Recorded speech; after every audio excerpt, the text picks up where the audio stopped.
Biyernes na, sweldo pa. Kaya naman sa mga pauwi na ngayon, maghandang maipit sa matinding traffic.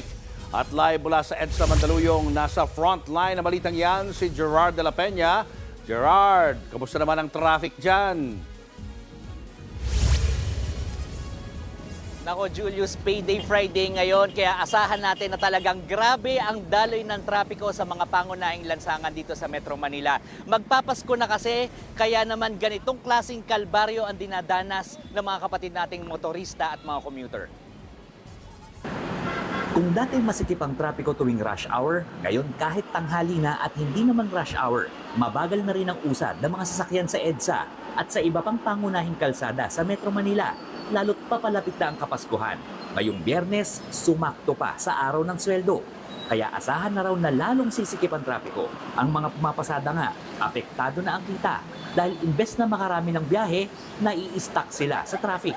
Medyo mahina kasi matagal ka makakarating sa pupuntahan. Simula sa Lunes, ipatutupad na ang adjusted mall hours dito sa Metro Manila para maibsan kahit paano ang bigat na traffic, lalo sa kahabaan ng EDSA na may 29 na shopping malls. Kaya imbes na alas 10 ng umaga, alas 11 na magbubukas sa mga mall.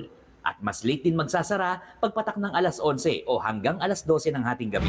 Ayon naman sa Land Transportation Office o LTO, hindi lang sa Metro Manila mabigat ang traffic ngayong holiday season dahil sumikip na rin ang traffic sa mga kalapit probinsya gaya ng Cavite, Laguna at Bulacan. We are looking and studying to the possibility of opening private roads. Kahit interim lang. Private road. Oh, kasi makitid talaga we need more roads, at least for this Christmas season, no? Kinakausap na rin daw ng LTO ang mga toll operator para itaas muna ang mga barrier sa ilang piling toll plaza para mas mabilis na makadaan ng mga sasakyan. Magdadagdag din ang ahensya ng mga traffic enforcer para mabantayan ang mga pasaway ng motorista at maiwasan ang aberya sa kalsada na pwede ring magresulta sa traffic.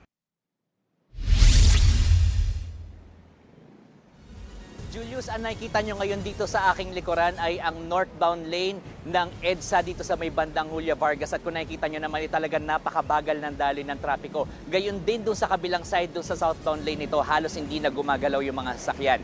May nakuha tayong report na talagang inaabot ng 2 hanggang 4 na oras ang biyahe ng mga dumadaan sa mga pangunahing lansangan dito sa Metro Manila. Kaya sa mga bumabiyahe sa mga oras na ito, konting pasensya lang at talagang napaka-traffic ngayon kahit saan tayo magpunta. Julius. Maraming salamat, Gerard de la Peña. Mga kapatid, Julius Babaw po. Iba na ang may alam at may pakialam sa panahon ngayon. Para sa frontline ng mga balita, mag-follow at mag-subscribe sa social media pages ng News 5.